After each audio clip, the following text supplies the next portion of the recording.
دجلہ کے کنارے واقع تکریت کے علاقے میں ایک غریب کسان گھرانے میں 1937 میں سیدہ حجت الفاح نے ایک بچے کو جنم دیا تھا۔ انہیں بچے کے پیدا ہونے کی خوشی سے زیادہ فکر اس بات کی تھی کہ وہ اس کی پرورش کس طرح کریں گی، کیونکہ بچے کے باپ حسن عبد الماجد کا کچھ ماہ قبل انتقال ہو چکا تھا۔ سیدہ حجت الفاح اپنے کچے مکان میں اسی فکر میں غلطاں تھی کہ بچے کے ماموں الحاج خیر اللہ اور چچا حسن مجید نے انہیں دلاسا دیا، مانا کہ ہم غریب ہیں اور ہماری گزر بسر آسانی سے نہیں ہوتی، مگر تم فکر نہ کرو، جس طرح بھی ہو سکا ہم اس کی پرورش ضرور کریں گے۔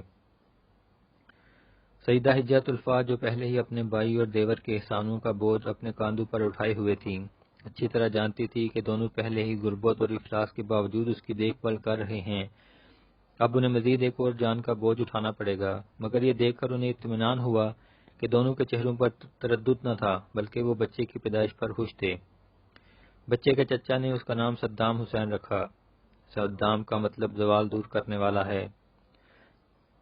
تکریت، جسے ان دنوں خاصی شہرت حاصل ہے، ان دنوں شہری سہولتوں سے محروم ایک ایسا علاقہ تھا جس کے مکین 2 وقت کی روٹی کے لیے ہر وقت فکر مند رہتے تھے۔ یہی وجہ تھی کہ صدام حسین کا بچپن تکلیف دہ تھا، خوشیاں انہیں بہت کم دیکھنے کو ملی تھی۔ یوں کچھ ہی عرصے بعد اس کی ماں نے اپنے دیور کے ساتھ شادی کر لی، جس کے نتیجے میں صدام کو ایک اور بھائی مل گیا۔ دونوں بھائی ایک دوسرے کے گہرے دوست اور رازدار بھی تھے۔ غربت اور افلاس نے صدام حسین کی زندگی پر گہرے اثرات مرتب کیے تھے۔ دیگر بچوں کے مقابلے میں اس کا رعب اور دبدبہ بھی زیادہ تھا، اور کسی حد تک دلیر اور بے خوف بھی۔ تکریت میں غریب گھرانوں کے بچوں کو تعلیم کے لیے درسگاہوں میں بھیجنے کا رواج نہیں تھا۔ اس کی بڑی وجہ غربت اور دوسری وجہ علاقے میں تعلیمی اداروں کی قلت تھی۔ صدام کے چچا اسے کھیتی باڑی پر لگانا چاہتے تھے تاکہ گھر کا خرچ آسانی سے چل سکیں۔ مگر ایک دن جب صدام حسین کو اپنے ہاں آنے والے ایک مہمان کی زبانی یہ پتہ چلا کہ وہ طالب علم ہے اور لکھنا پڑھنا جانتا ہے تو وہ بہت حیران ہوا، اور اس نے دل ہی دل میں فیصلہ کر لیا کہ وہ بھی لکھے گا اور پڑھے گا۔ اس نے اپنی خواہش کا اظہار اپنی والدہ سے کیا تو انہوں نے غربت کے پیش نظر انہیں باز رکھنے کی کوشش کی، مگر صدام نے شاید تعلیم حاصل کرنے کا حتمی فیصلہ کر لیا تھا، اور پھر ایک رات وہ خاموشی کے ساتھ کپڑوں کے چند جوڑے لے کر اپنی ماں کو بستر پر سوتا چھوڑ کر اپنے ماموں کے ہاتھ چلا گیا، جو تھوڑے فاصلے پر رہتے تھے۔ ان سے اپنی خواہش کا اظہار کیا۔ ماموں نے اس کی لگن دیکھ کر ایک اسکول میں داخل کرا دیا۔ اس طرح صدام حسین آج وہ صدام حسین بن گیا جو آج ہمارے درمیان نہیں رہا، اور اسے پھانسی دے دی گئی۔ شاید اگر صدام حسین تعلیم حاصل نہ کرتا اور کھیتی باڑی ہی کر رہا ہوتا تو اسے آج پھانسی نہ لگتی، اور وہ شہرت کی بلندیوں کے بجائے گمنامی کے اندھیرے میں ہوتا، مگر زندگی جی رہا ہوتا، اور اپنے پوتے پوتیوں کے ساتھ ہرے بھرے کھیتوں کے درمیان مٹی کے کسی مکان میں ہوتا جس سے اٹھنے والی سوندھی سوندھی خوشبو مسحور کر دیتی ہے، مگر تقدیر کا لکھا کون مٹا سکتا ہے۔ وہ صدام حسین جو کچھ عرصے قبل تک رعب و دبدبے، شان و شوکت کی علامت سمجھا جاتا تھا، کس بے بسی کے عالم میں پھانسی کے پندے پر جھول گیا۔ آخر ایک کسان کا بیٹا سیاست کی راہ پر کیوں چل پڑا، اور اس نے سیاست بھی ایسی کی کہ نہ صرف وقت کو اپنا مطیع بنا لیا، بلکہ عراق کے وام پر کئی دہائیوں تک اس طرح حکومت کی کہ اپنے خلاف کوئی بات سننا بھی ناقابل معافی جرم قرار دیا۔ صدام کا یہ مزاج غالباً ان واقعات کا رد عمل بھی تھا جن کے مطابق اس کے آباء و اجداد کے متعدد افراد کو ترکوں نے قتل کر دیا تھا اور ان کے گھروں کو نظر آتش کر دیا تھا۔ ان کارروائیوں سے تنگ آ کر صدام کے آباء و اجداد اپنے گھر بار چھوڑ کر قریبی پہاڑیوں میں پناہ لینے پر مجبور ہو گئے تھے۔ صدام حسین کو یہ واقعات اپنے بزرگوں کی زبانی معلوم ہوا کرتے تھے۔ صدام بدلے کی آگ میں جلتا رہتا تھا۔ تعلیم حاصل کرنے کے ساتھ ساتھ وہ نہ صرف وقت و حالات کا جائزہ لیتا رہتا تھا بلکہ بین الاقوامی سطح پر تبدیل ہونے والے حالات پر بھی گہری نظر رکھتا تھا۔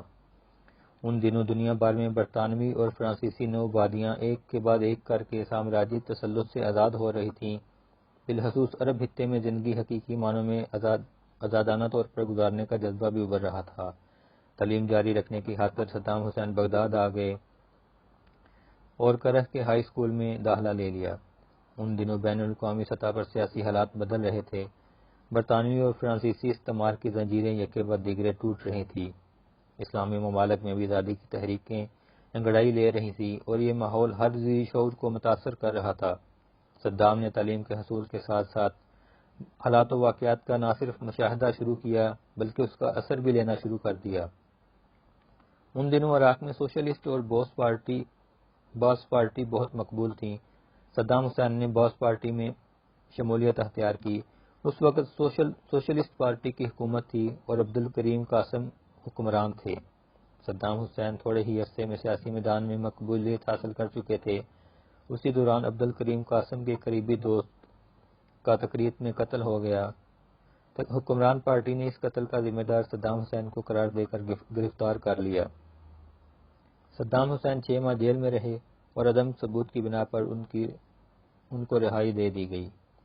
اس گرفتاری نے انہیں مزید مقبول بنا دیا اور 1959 میں ان کی پارٹی کی ہائی کمان نے انہیں بغداد طلب کر لیا اور انہیں عبدالکریم قاسم کو ہلاک کرنے کی ذمہ داری سونپی۔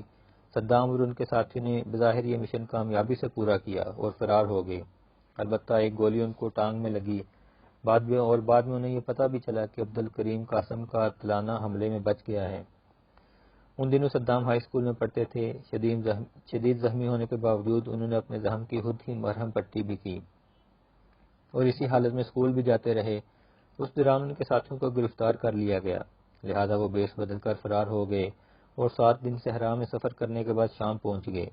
وہاں 3 ماہ قیام کرنے کے بعد 1960 میں مصر چلے گئے اور وہاں 3 سال تک تعلیم حاصل کرنے کے ساتھ ساتھ باس پارٹی کے منصوبوں کے لیے کام کرتے رہے۔ اسی دوران ان کی منگنی اور بعد ازاں شادی ماموں ذات سے ہو گئی اور یہ اطلاع بھی ملی کہ عراق میں سوشلسٹ پارٹی کا تختہ الٹ دیا گیا ہے۔ عبدالکریم قاسم کے قتل کی سازش کے الزام میں انہیں سزائے موت بھی سنا دی گئی تھی، مگر باس پارٹی کے برسر اقتدار آنے کے بعد اس پر عمل درآمد نہ ہو سکا اور صدام حسین عراق واپس آ گئے، مگر یہاں آ کر اپنی ہی پارٹی میں کچھ لوگوں کے خلاف مورچہ لگانا پڑا کیونکہ پارٹی میں اختلاف پڑ چکے تھے۔ صدام حسین نے اپنے مخالف عبدالسلام کے قتل کی سازش تیار کی، مگر یہ سازش پکڑی گئی، جس کے بعد انہیں روپوش ہونا پڑا، مگر کچھ ہی دنوں بعد وہ گرفتار کر لیے گئے۔ ان پر دوران حراست 7 روز تک تشدد کیا گیا، بعد ازاں جیل بھیج دیا گیا۔ ان کی گرفتاری کے خلاف ملک بھر میں مظاہرے شروع ہو گئے، مگر حکومت ٹس سے مس نہ ہوئی، بلکہ ان کی بیوی اور شیرہار بچے کو کرائے کے مکان سے باہر نکلوا کر سڑک پر پھینکوا دیا۔ مظاہروں کے نتیجے میں صدام کے کئی دوستوں کو رہا کر دیا گیا جو اس سازش میں شریک تھے اور انہیں گرفتار کیا گیا تھا، اور پھر ایک دن جب انہیں عدالت لے جایا جا رہا تھا اور پلان کے تحت صدام حسین فرار ہونے میں کامیاب ہو گئے، جس کے بعد انہوں نے اپنی پارٹی کے ہم خیال لوگوں کو ساتھ ملا کر انقلاب کے لیے رستہ ہموار کرنا شروع کر دیا اور پھر فراست کی بنا پر جولائی